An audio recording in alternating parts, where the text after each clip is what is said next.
There are very few publications of any sort, fiction, non-fiction, books, magazine articles, blogs. There are few things as funny as the news. Very, very few. I recommend it if you would like to be entertained. We've got an article on MSNBC, an opinion article by who is this? Liz Plank. No matter who wins the Johnny Depp Amber Heard trial, America has lost. The jury has final say, but I'm less interested in whether Amber Heard is a liar. I'm more interested in why so many people are invested in the idea that she might be. Maybe it's because it's a televised trial that tons of people have been watching, and it looks like she's fucking lying. Have you considered this? It's not people making assumptions. It's not we only know one's a dude, we only know one's a woman. You just think she's a liar because she's a woman. No, we've seen it, dude. We've seen it, my man. After weeks of contentious testimony, expert witnesses and cross-examination, closing arguments in the defamation lawsuit over Amber Heard's Washington Post op-ed concluded on Friday. In her final statement, Heard became emotional as she described being harassed, humiliated, threatened every day of the proceedings, which were instigated by her ex-husband, Johnny Depp. How have you suffered as a result of the Depp-Waldman statements? Every single day, I wake up and have to put my baby in the microwave for me not to have a panic attack. She's talking about people online saying wild shit. There's this cool trick where you just don't care. The jury is still deliberating, but the internet's court of opinion has already made up its mind. She is lying. While the TikTok hashtag #IStandWithAmberHeard has amassed more than 8 million views, justice for Johnny Depp is at 15 billion views and counting. As NBC News reporter Kat Tenbarge noted, the internet simply wasn't built for a trial like this. You might think this link would connect you to some deep analysis. No. It's a link to a tweet of that reporter saying the internet isn't built for it. And above it, they just have some review spam, which she's about to talk about. Some of the social media content slamming Heard has even reportedly been paid for by conservative websites. Yeah, they want attention. So they drop an ad shitting on her to piggyback off of this hashtag getting more views. It's so easy to understand why that's happening. Why is this like a think piece? A psychiatrist who testified on behalf of Heard is facing a campaign of negative online reviews meant to sabotage her career. Now, this sentence could be true. They could have written, a psychiatrist who testified on behalf of Heard is facing a torrent of negative online reviews. They said campaign. MSNBC has published a conspiracy theory. A campaign has to be organized explicitly. No, people were watching the trial. You put someone incredibly annoying and unlikable on a screen. Yes, I'm feeling very self-aware right now. They're going to get a ton of shit. They're going to get a ton of shit. Millions of people see someone who's annoying. You don't need a fucking campaign. They all were just like, fuck this person. Fuck them. And then they're going like, fuck this person. I'm going to leave a negative review. It's not the shadow web. It's not cyber Johnny Depp reaching out through the Tor router from the dark web to instruct the minions to do it. No, it's just pissed off people. It's not necessarily very mature or constructive, but it's gonna happen. Just look at the odds. It's gonna happen. The trial. Are you ready for this? This is the important part. The trial is revealing a lot about Johnny Depp and Amber Heard. But it's revealing a lot more about us. I assaulted Amber Heard with a bottle. I cut off Johnny Depp's finger. If you think about it, really we are the ones who have done all of this. Why is our supposedly progressive culture suddenly obsessed with old school misogynistic tropes about lying harlots? Because there's a lying harlot on TV. Problem, okay? A woman says something, and then you're like, she's lying! she's one of those harlots. I'm stereotyping. Oh, no, but if you see a ton of details, and then your conclusion based on those details is actually lying harlot, though. That's fine. That's fine. If something's used to stereotype, that doesn't mean the thing that's used to stereotype doesn't then exist. How did we go from believing women to cheering their humiliation? Because, again, we have details in this case. You constantly have people going, oh, believe women never meant, in spite of evidence or in spite of any context that you've seen. And yet you have articles like this where it's about a case that was televised saying, why don't we believe her in the face of everything we've seen? Why are we cheering for the humiliation of someone who we've seen all these horrible things about? No, you don't get both. Armchair pundits and comedians have called the trial and its ensuing media circus fun. Again, it is. It is. The experience has been anything but for survivors. For some, I'm sure. For some who literally me themselves with Amber Heard. So they take attacks on this one fucking nutcase as an attack on them. This kind of voyeuristic and sensationalistic celebrity treatment further normalizes abuse. No, it looks like a circus of madness. That's why it's fun, because I don't have to deal with that shit. Get that away from me. It's not normal at all. It feels like dude, celebrities are fucking aliens. Did this make you guys feel like any of this was just, yeah, whatever? And undermines victims of intimate partner violence, especially those who happen to be women. You mean in the trial where a huge part of it was spent trying to say, no, actually, this guy cut his own finger off, and nothing he says counts because he does drugs? Wagatwe Wanjuki, apologies if that is an incorrect pronunciation, an anti-violence advocate. That's rare, man. If you're not an anti-violence advocate, and especially if you don't put that in your Twitter bio, how do I know you're not going to attack me? We need more people like this. Well, I mean, there's also treat the accuser as if they're telling the truth. Treat the accused as if they're telling the truth, with some exceptions.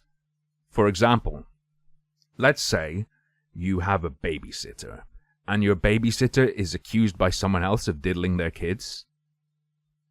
That is a situation in which it's like, yeah, okay, you're not looking after my kids anymore. Pending deep investigation. There are cases when it directly connects to you, where you have to not give benefit of the doubt. I would say. Meanwhile, much of the online commentary about the Depp Heard trial contrasts sharply with the actual evidence presented in the courtroom. Okay. Heard described more than a dozen experiences of violence, which Depp called insane and all false. Okay, so we have someone saying something happened and then another person saying it didn't. How's the online commentary contrast with that?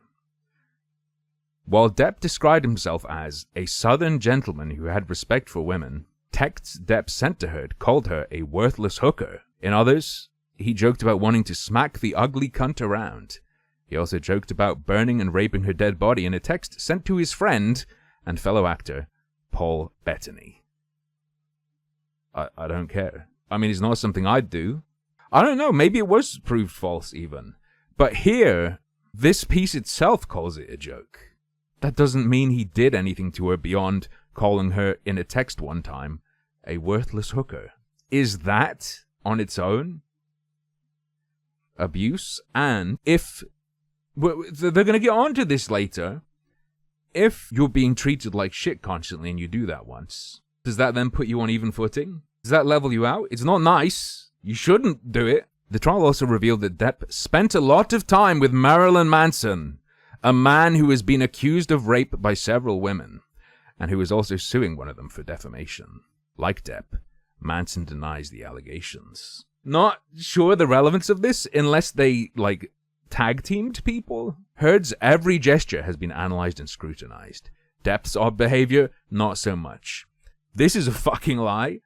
I was sick to death of going online trying to look at shit I like. You know what was all over my fucking screen at the side, at the top, around?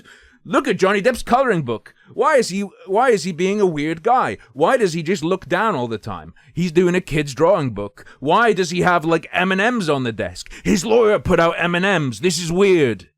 Constantly, for like a week. What are they talking about? The actor smiled, grinned, and snacked on candy throughout the trial.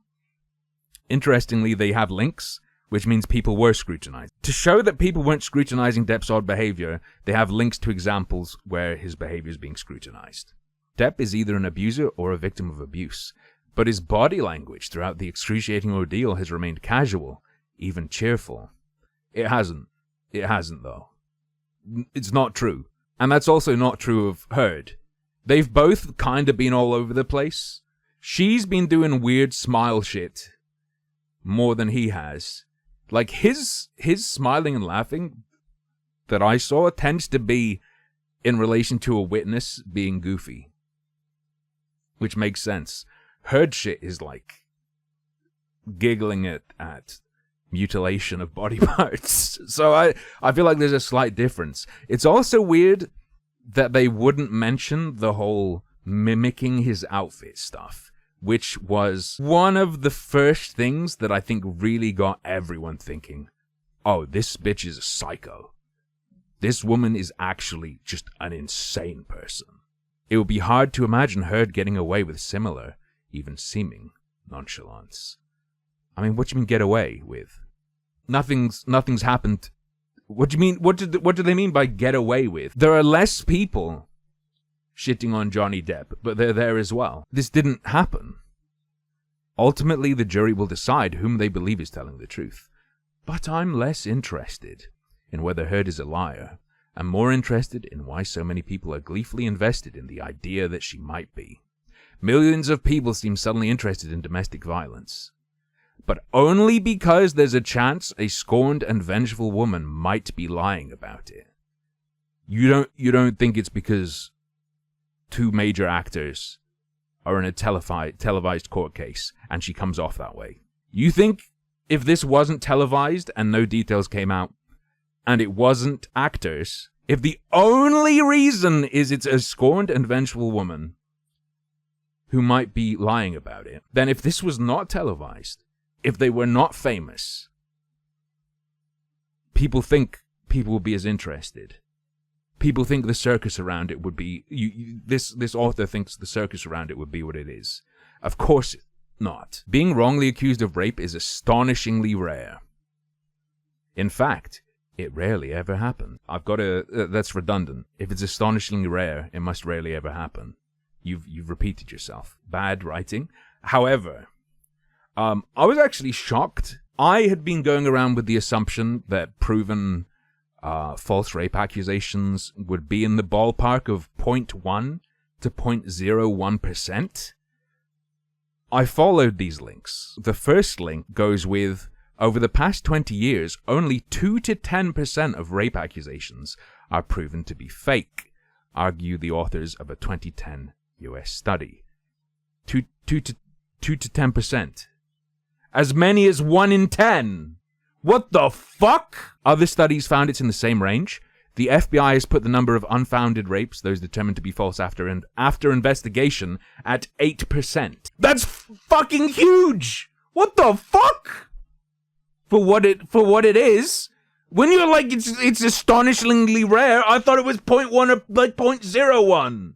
What the fuck? Perhaps even more interestingly, this article they've linked outlines that you have to look at the context as well. They explain, according to a 2017 report by the US National Institutes of Health, fake accusers, quote, were primarily motivated by emotional gain. Most false allegations were used to cover up other behavior, such as adultery. The fucking article suggests that when false accusations are made, it's not out of nowhere. It's to get out of something. You fucking idiot, MSNBC opinion piece writer, linked to something that said it happens as many as 1 in 10 accusations are false, And it tends to be when people bring it up to get out of something or to defend themselves against something. Talking about the fucking Depp Heard case. Are you the dumbest writer in the world? You know what? No, they're not. No, they're not. Because this author knows no one will click the link. No one will read what's on the other side of the link.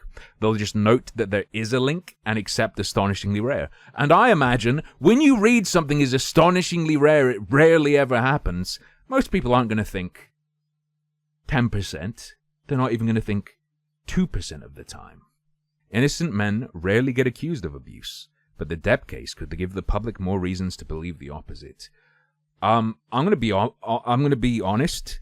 The Depp Heard case didn't do that for me, because it's like this. When you have a specific case with all of this laid out in front of you, you don't need to rely on general stats or anything, because you have the details. If you're thinking in general, then yes, stats.